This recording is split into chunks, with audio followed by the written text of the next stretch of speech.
جناب فاروق اعظم رضی اللہ تعالیٰ عنہ فرماتے ہیں کہ ایک مرتبہ جناب جبرائیل امین تشریف لائے، اور آپ اس وقت تشریف لائے کہ جس وقت آپ کے آنے کا معمول نہیں تھا۔ جناب جبرائیل امین کے چہرے پر جو رنگ تھا، فکر اور غم کے آثار جب حضور نے دیکھے تو حضور کھڑے ہو گئے اور فرمایا جبرائیل کیا بات ہے، کس غم نے اور کس پریشانی میں تم مبتلا ہو جو آپ کے چہرے پر آثار دیکھ رہا ہوں۔ جناب جبرائیل امین فرمانے لگے، اے اللہ کے نبی صلی اللہ علیہ وسلم، آج مجھے اللہ نے جہنم کا ایک چکر لگانے کا کہا تھا اور فرمایا تھا کہ جاؤ جہنم کی آگ کو بھڑکا کر آؤ اور اسے دھونک کر آؤ اور اسے جلا کر آؤ۔ فرمایا پھر کیا ہوا، مجھے بھی وہ منظر بیان کر کے بتلا۔ جناب جبرائیل امین کہنے لگے، اے اللہ کے نبی صلی اللہ علیہ وسلم، اس آگ کو 1000 سال تک جلایا گیا۔ یا رسول اللہ، اس آگ کا رنگ سفید ہو گیا۔ فرمایا اور کیا ہوا؟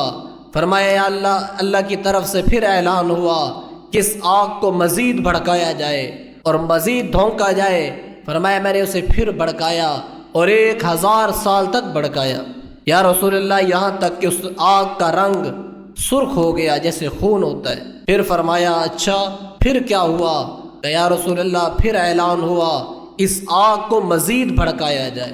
کہ ہم نے پھر 1000 سال تک اس آگ کو بھڑکایا اور جلایا، یا رسول اللہ، اس آگ کا رنگ سیاہ ہو گیا، اب اس کے انگارے چمکتے نہیں ہیں، اب اس آگ کا رنگ کوئی اور نہیں بلکہ سیاہ رنگ ہے، یا رسول اللہ، اس کے انگارے اب بجھتے نہیں ہیں۔ فرمایا اچھا۔ پھر کہنے لگا مجھے رب ذوالجلال کی قسم ہے جس نے آپ کو حق دے کر بھیجا ہے، جس رب نے آپ کو ہدایت دے کر بھیجا، مجھے اس رب کی قسم ہے اگر جہنم میں ایک سوئی کے برابر سوراخ کر دیا جائے، یا رسول اللہ، دنیا میں جتنے انسان ہیں سارے خاک بن جائیں، سارے راکھ ہو جائیں جل کر۔ پھر فرمانے لگے، یا رسول اللہ صلی اللہ علیہ وسلم، مجھے آپ کے رب کی قسم جس نے آپ کو رسالت صداقت دے کر دنیا میں مبعوث فرمایا، اگر اس جہنم میں اور اس جہنم کا دروغہ پہرے دار دنیا میں ایک دفعہ جھانک لے، آئے نہیں، صرف دنیا میں ایک نظر جھانک لے، فرمایا اس کی بدبو کی وجہ سے اور اس کی تپش کی وجہ سے کائنات میں کوئی انسان زندہ نہ رہے۔ پھر فرمانے لگے مجھے قسم ہے اپنے رب کی جس رب نے آپ کو نبی خاتم الانبیاء بنا کر بھیجا ہے، یا رسول اللہ، اس جہنم کی جو زنجیر ہے، اس زنجیر کا ایک حلقہ، ایک کڑا اگر اس کو کسی پہاڑ پر رکھ دیا جائے وہ اپنی جگہ پر نہیں ٹک سکتا، یا رسول اللہ، وہ پہاڑ کو ریزہ ریزہ کر دے اور وہ کڑا اسفل سافلین تک چلا جائے، زمین کے آخری حصے تک چلا جائے اور دنیا میں کوئی پہاڑ اپنی جگہ پہ ٹھہر نہ سکے۔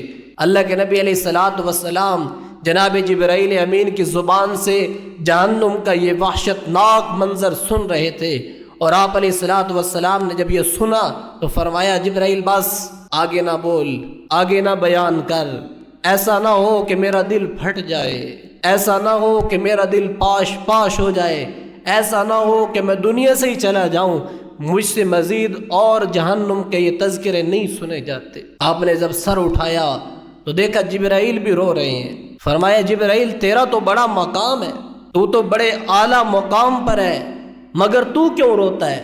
تجھے کس بات نے رونے پر مجبور کر دیا؟ جناب جبرائیل امین فرمانے لگے، اے اللہ کے نبی صلی اللہ علیہ وسلم، ابلیس کو بھی تو آزمایا گیا تھا، اس کا بھی تو امتحان لیا گیا تھا اور وہ ہار گیا۔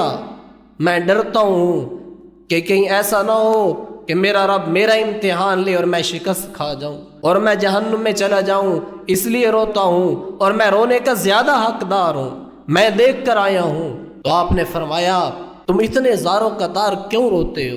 کہ یا رسول اللہ، آپ کو تو پتہ ہے ہاروت اور ماروت سے میرے رب نے امتحان لیا تھا اور وہ ہار گئے تھے، میں اس لیے ڈرتا ہوں۔ تو اللہ کے نبی صلی اللہ علیہ وسلم اور جناب جبرائیل سر جوڑ کر رونے لگے، اتنے زار و قطار روئے کہ اللہ کو اعلان کرنا پڑا۔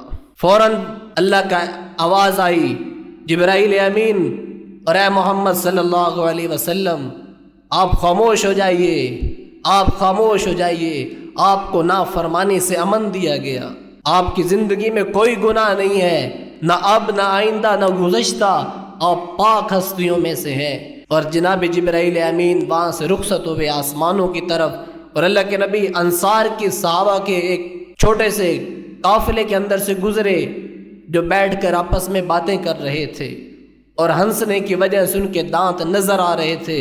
آپ علیہ الصلوۃ والسلام وہاں کھڑے ہوئے اور فرمایا جو میں سن کے آ رہا ہوں اور میں جو کچھ جانتا ہوں، اگر تم اس کے بارے میں جان لیتے تو تم ہنستے کم اور روتے زیادہ۔